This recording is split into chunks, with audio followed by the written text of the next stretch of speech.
Hi students, today I am going to give you a quick review of electrostatics. So what is statics? Statics means stationary. So what is electrostatics? Electrostatics means study of stationary charge. Study of stationary charge. Okay, we know that there are positive and negative charges in nature. Protons are there, electrons are there in nature. So let us find out different properties of charges. What are the properties? First one is there are two types of charges in nature. Second one is like charges repel and unlike charges attract. That means if both the charges are positive, they repel each other. If both are negative, they repel. If one is positive, one is negative, means they attract each other because they are unlike. Third property is charge is a scalar quantity because charge doesn't have any direction. Fourth one is charge is quantized. Quantized. That means total charge we can write it as plus or minus ne, where n is the number of charge 1, 2, 3, etc. How many numbers are there? And E is the basic charge, that is 1.6 into 10 raised to minus 19 coulomb. So total charge we can write it as integral multiple of basic charge, multiples of basic charge. And fifth one is charge is conserved. Conserved means in a system total charge is always constant. In a system total charge is constant. That means consider a system. In this system we can say that there is no charge, Q is 0. Now if you consider an electron is moving from here to here, so that this this will get a positive charge and here electron is coming, so it is getting a negative charge. So after transferring, if you consider the total charge, one positive charge is there for the system and one negative charge, so total charge is 0 now.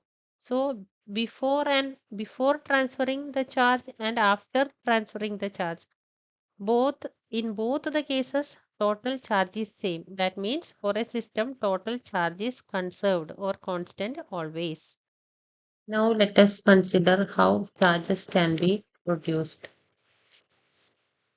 Stationary charges can be produced by two methods. One is by friction and another is by induction. In friction, we rub two objects together. Consider a glass rod rubbed with silk. So here what happens is that electrons transfer from glass rod to silk. Silk will get negative charges and glass rod electrons are losing from this. So it will get positive charges. By this way we can produce stationary charge. Another by induction. In this method we can charge an object without actual contact. That means consider a metal sphere and we introduce some positive charges near this so that negative charges will come to this side and will get accumulated in this metal sphere. This way we can charge this metal sphere without actual contact with this object. And we can experience this transfer of charges in daily life also. When we remove woolen cloth, we can hear a cracking sound and spark also we can see how that is when we wear dress, electrons get transferred from our body to the cloth, woolen cloth. And while rubbing with our body, electrons get accumulated in these clothes. And while we remove that, what happens is that these electrons again go back to our body from the cloth. So this transfer of charges produce cracking and spark also. Now let us study about electroscope. What is electroscope? Electroscope is an instrument used to find the presence of electric charges. It consists of an insulating container in which a metallic rod is hanged and at the end a folded gold leaf is attached. When a charged body touches with this conductor, the charges flows downwards, comes to the gold leaf. Instead of gold leaf, you can use aluminum foil also. See at the end of gold leaf, if you see, you can see that like charges are there, so they will repel. That means this gold leaf spreads out. By this way, you can find the presence of charged body. Now, let us study about continuous charge distribution.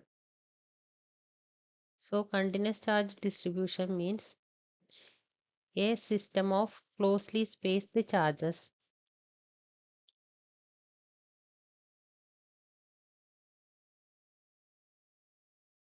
A system of closely spaced charges is called continuous charge distribution. There are three types of continuous charge distribution: line charge distribution, or we call it as linear charge distribution. Next is surface charge distribution. Next is volume charge distribution. In line charge distribution, we consider charges over a length. So in this one, we can write line charge density as Q by L because charges are there distributed over the length. Or if you consider a small length dl, then you can write lambda as dq by dl. Or you can write dq as lambda dl or q as integral lambda dl. The total charge can be written as integral lambda dl. In surface charge distribution, the charges are distributed over the surface. So here surface charge density is Q divided by S. S is the area. Or you can write dq by ds if you consider a small area. From this you will get Q as integral sigma ds. Similarly, in volume charge distribution, the charges are distributed all over the volume. So here volume charge density is Q by V, where V is the volume, or you can write dq by dv if you consider a small volume. Then from this equation you can find out q, that is integral rho dv. Now let us study about electric forces. One of the law governing electric force is Coulomb's law. According to Coulomb's law, the force between two charges q1 and q2 is directly proportional to the product of the charges and inversely proportional to the square of the distance between them, that is 1 by 4 pi epsilon 0 q1 q2 divided by r square, where epsilon 0 is the permittivity and its value is 8.85 into 10 raised to minus 12, permittivity of free space, and this value is 9 into 10 raised to 9. q1 q2 is there divided by r square. So equation for force becomes this, and superposition principle can be applied to the forces. That is, suppose a charge q0 is there and group of charges Q1, Q2, Q3, etc. is there. So force on Q0, due to all these forces, we can write total force equal to force on Q0 due to Q1, F1, plus force on Q0 due to Q2, F2, plus F3, plus etc. Or you can write 1 by 4 pi epsilon 0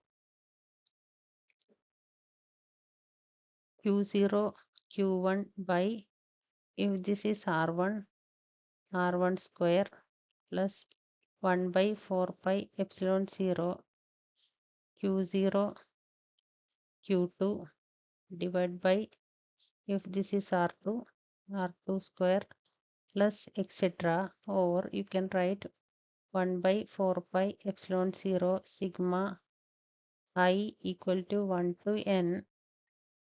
Q0 is common for all, Qi divided by Ri square.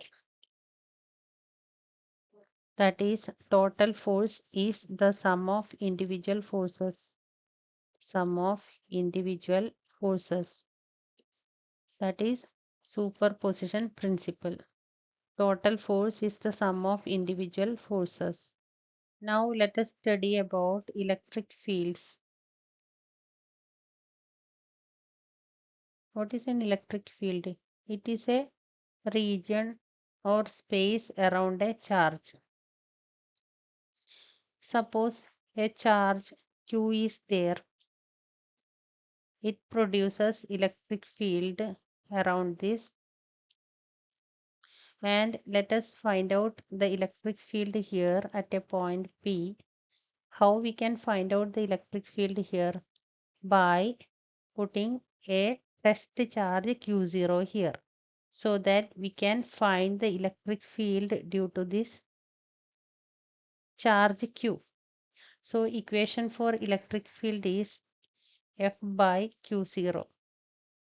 Force per unit positive test charge, that is 1 by 4 pi epsilon 0. F is Q0 by R square.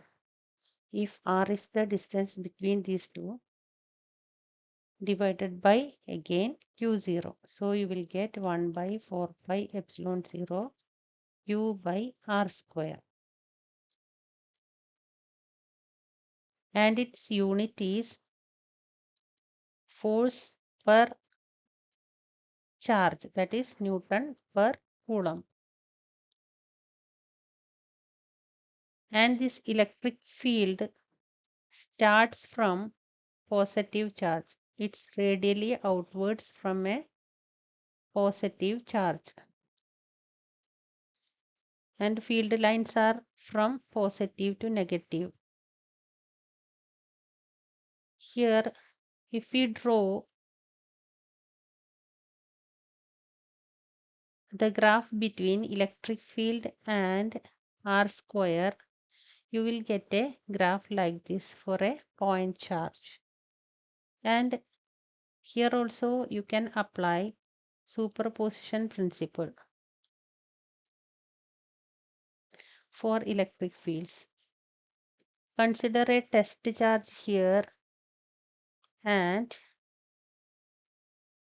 group of charges Q1, Q2, Q3 over there, so that electric field here can be written as total field is equal to field due to Q1 plus field due to Q2 plus field due to Q3 plus etc.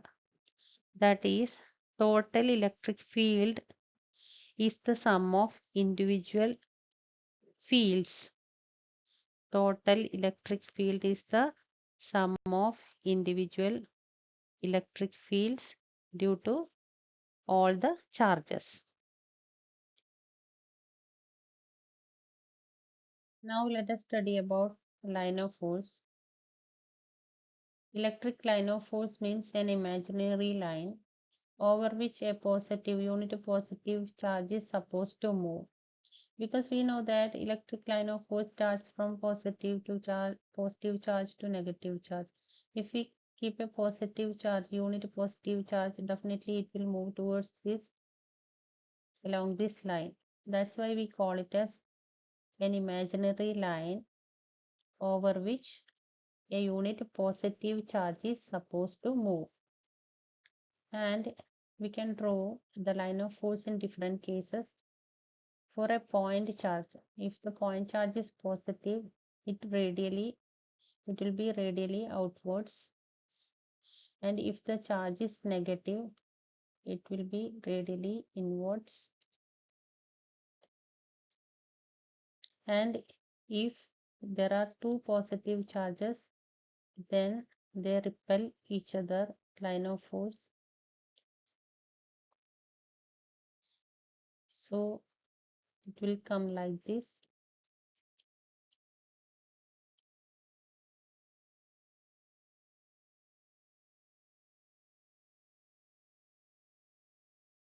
And if both one of the charges is positive and other is negative, it starts from positive to negative. So you will get line of force like this.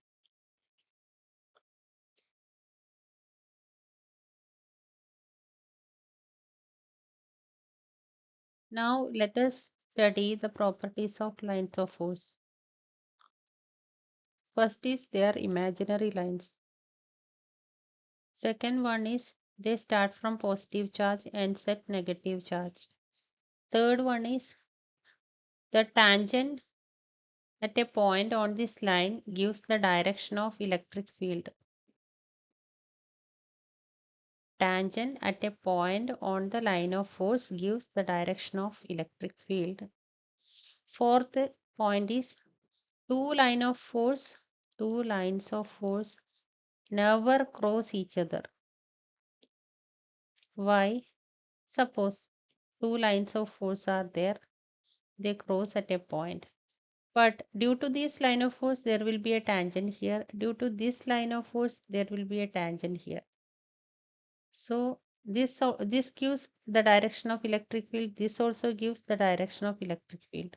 That is not possible.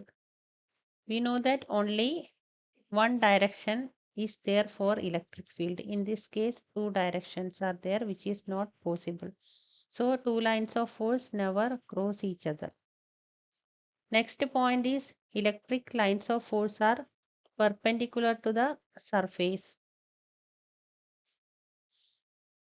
Suppose a charged surface, so lines of force will be perpendicular to that. Next one is electric lines of force can pass through an insulator but not through a conductor.